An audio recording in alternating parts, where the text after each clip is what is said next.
You have skinny legs, skinny butt, skinny everything, he says. No wonder no boy likes you. You ugly. He stretches out the ugly like a moan. I don't mind. It's part of the game. Max keeps a little pride, and I get what I want. I turn my back and look to see who's been picked on. To Sean. His eye is swollen, and he has his arms wrapped about a dirty dog. Go on, I say to Max, Eddie, and Levon. Pick on someone else. They was kicking the dog, screams Tashawn. Dog didn't hurt nobody.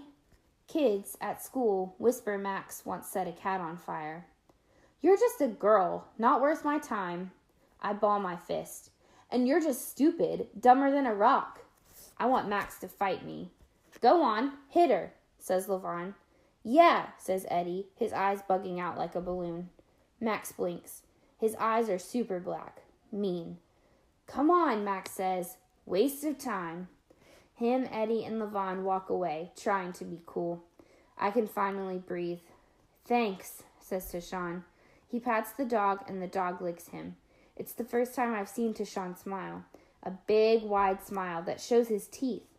The dog looks at me, its tongue lolling. It's a mess. Matted hair, more black than brown. Big paws, but its body is still small. It's still a pup, with bulging brown eyes and short, rangy hair. Tashawn is loving the dog like there's no tomorrow. He tried to save me. Did you see? He should have stopped you from getting that black eye then. What is it? Some kind of lab terrier mix? German Shepherd, says Tashawn, defiant. I think, no way, but I let it pass. Come let Mama Yaya fix your eye. I've got to get home, start the rice. Tashawn's mother gets home at 6. Later, I say. Can you keep Spot for a while? Who? I say. Spot, my dog. Your dog doesn't have any spots. So, please, Lanisha, can you keep him? My mama won't let me keep him. Another mouth to feed, she'll say. This is the most I've ever heard Tashawn say. Well, how did you find him? He found me, see? Says Tashawn, grinning, getting up. His pants baggy and scratched. His face bruised. He's got no collar, no tags. He's a stray, and he found me. I think Tashawn is a stray. Like me, he doesn't have friends. I read books, do homework. Tashawn just walks the neighborhood in his own world, or sits on his porch staring out. Once I saw him trying to make an ant colony, filling a mason jar with dirt. I asked him if he needed help, but he said, no, turning his back to me.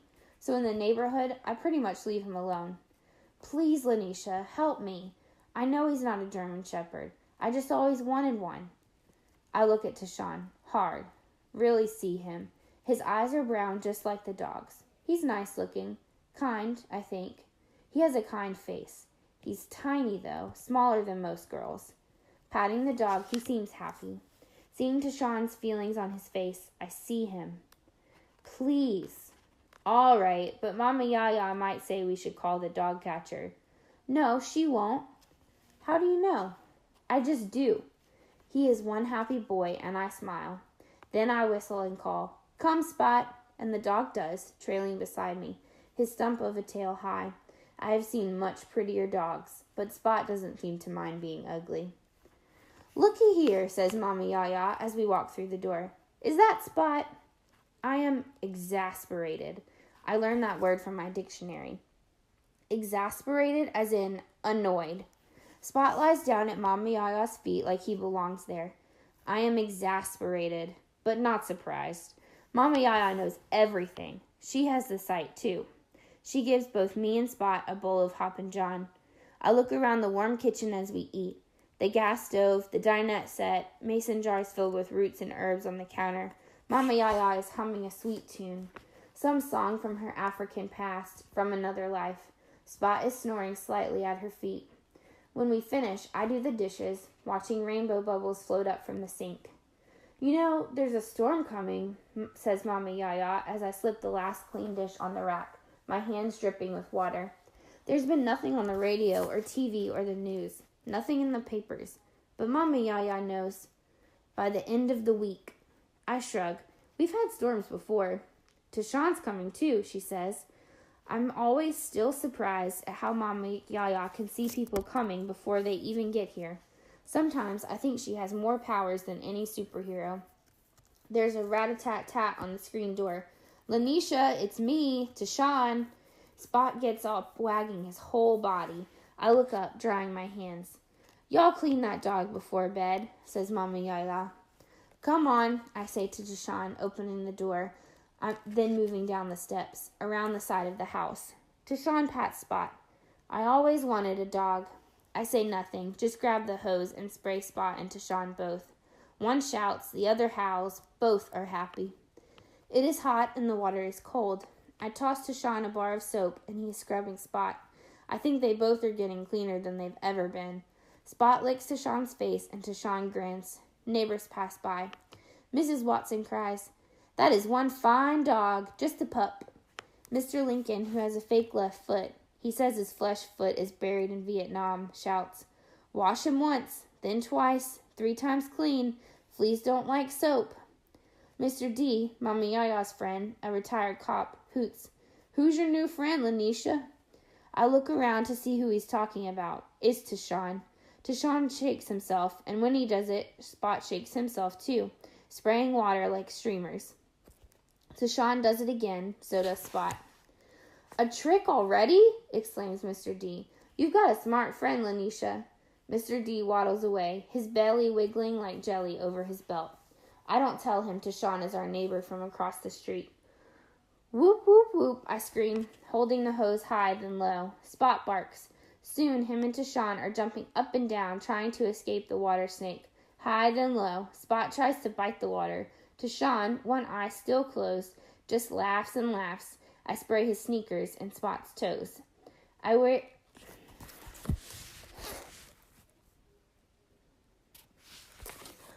at Rudy and Rodriguez. They live in the blue shotgun house down the block.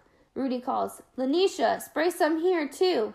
I do, and the 2 grown men laugh like Tashawn, jumping back, yet jumping forward enough to make sure their shirts and hair get wet. Feels good, says Rodriguez, our neighborhood rain machine.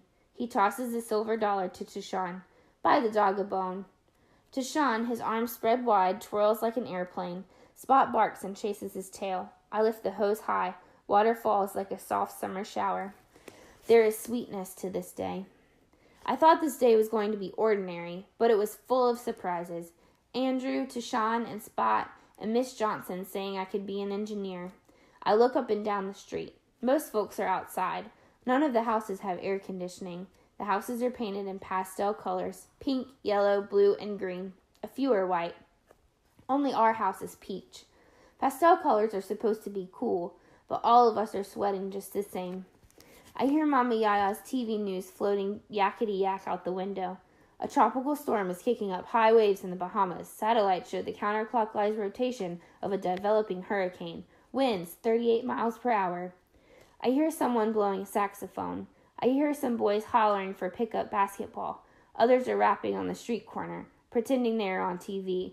Girls are playing jacks and double dutch, the older ones sitting on porches, gossiping, braiding each other's hair, and looking at old copies of Essence magazine.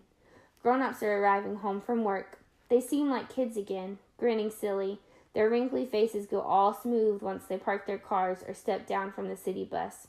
Men take off their jackets like they're slipping off backpacks, and women swing their purses like empty lunch boxes. Retired folks walk through the neighborhood trying to be helpful. They scold kids to walk, not run, across the street. I spray Tashawn's big feet. Spot barks. I'm happy.